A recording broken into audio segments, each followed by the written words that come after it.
Have you ever noticed that strong fuel smell when you're standing at a petrol station?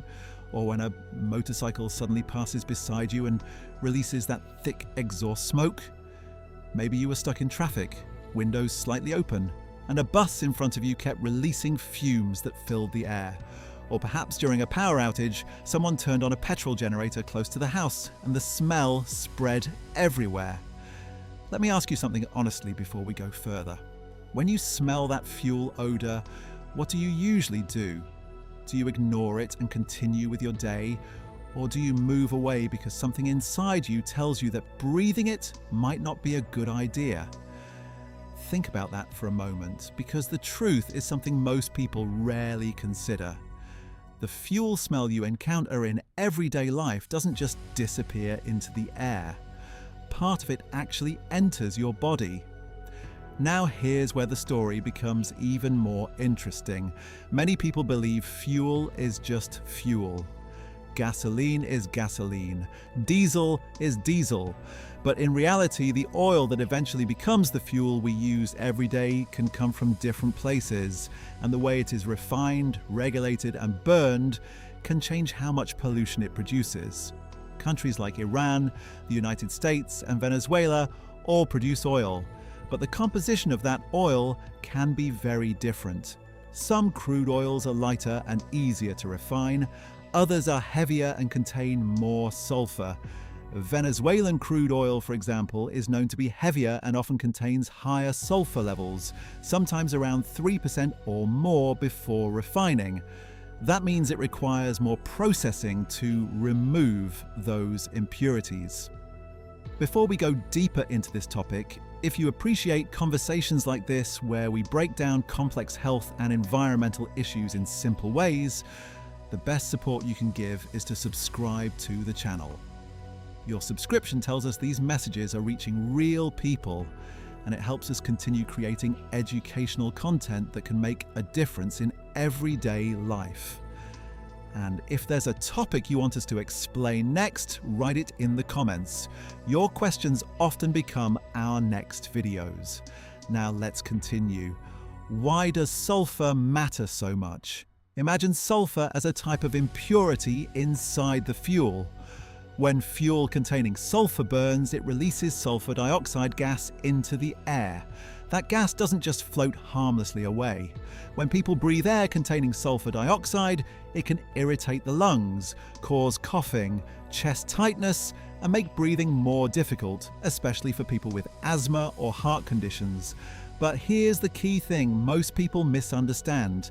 The health risk usually doesn't come from the country where the oil originally came from.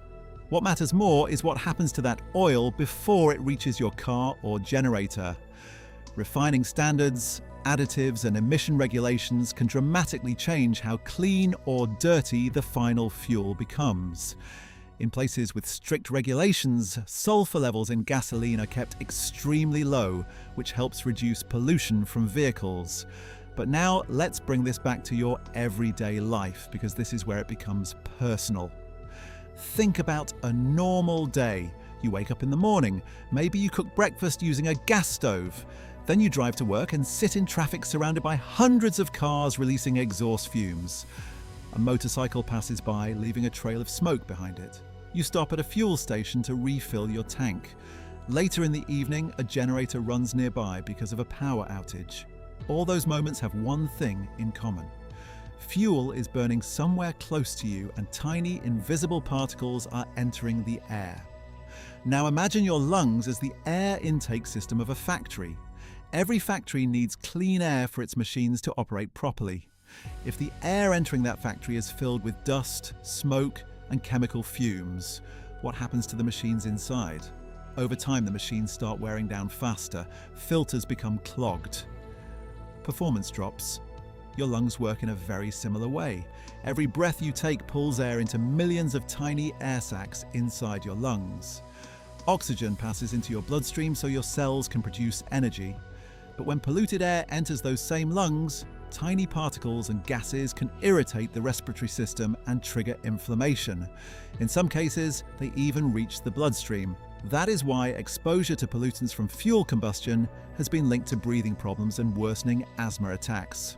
Now, let's use another simple picture so this becomes even clearer. Imagine your bloodstream as a giant highway system connecting every organ in your body. Oxygen trucks travel along this highway, delivering oxygen to the brain, heart, muscles, and every cell that needs energy. But when pollutants enter the bloodstream, they act like debris on that highway. Traffic slows down. Deliveries become less efficient. Over time, that constant irritation can affect how well the entire system works. And here's where I want to ask you something directly. Think about the last time you stood near heavy traffic or smelled strong fuel fumes. Did you notice your throat becoming slightly irritated? Did your eyes water a little? Those small reactions are actually your body's warning system. But most people ignore those signals because the exposure seems temporary. The problem is not always one single exposure. The real issue is repetition.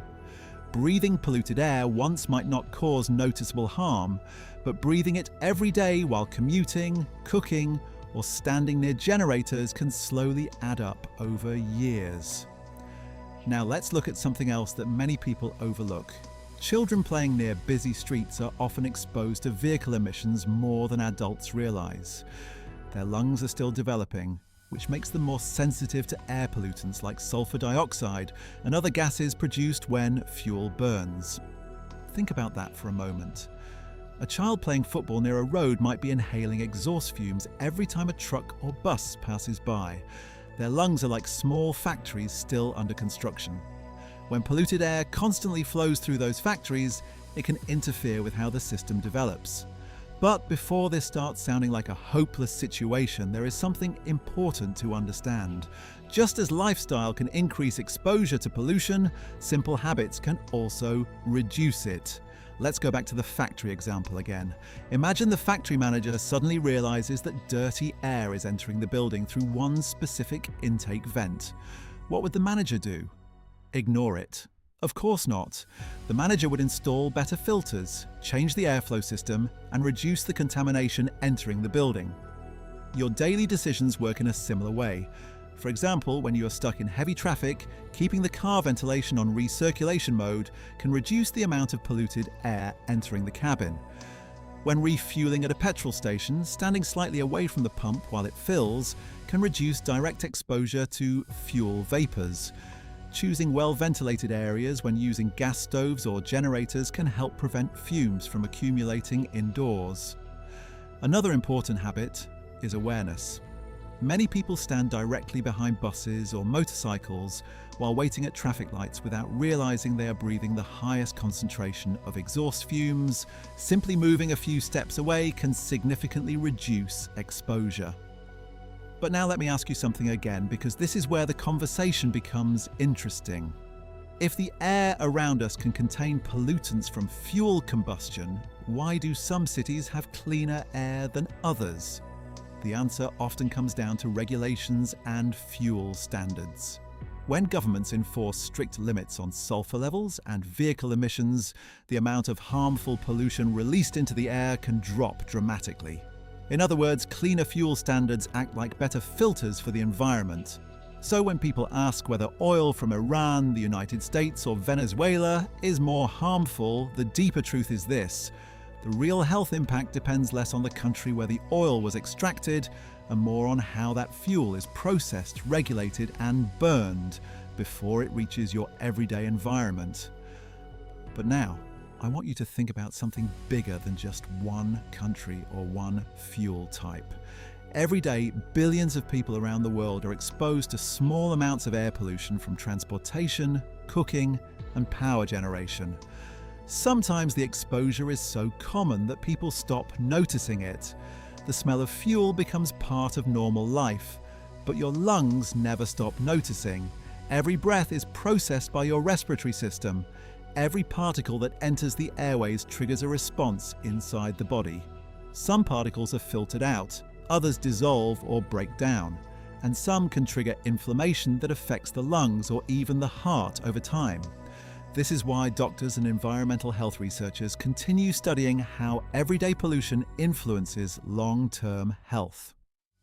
But here's the final question I want to leave with you today, and I genuinely want you to think about it carefully. Out of all the situations we talked about, standing at fuel stations, sitting in traffic, using generators, cooking with gas, walking near busy roads, which one do you think exposes people to the most fuel fumes in everyday life? Is it traffic jams? Is it generators during power outages? Or is it something else most people completely overlook? Write your answer in the comments, because the discussion itself might help more people start paying attention to something that affects all of us every single day: the air we breathe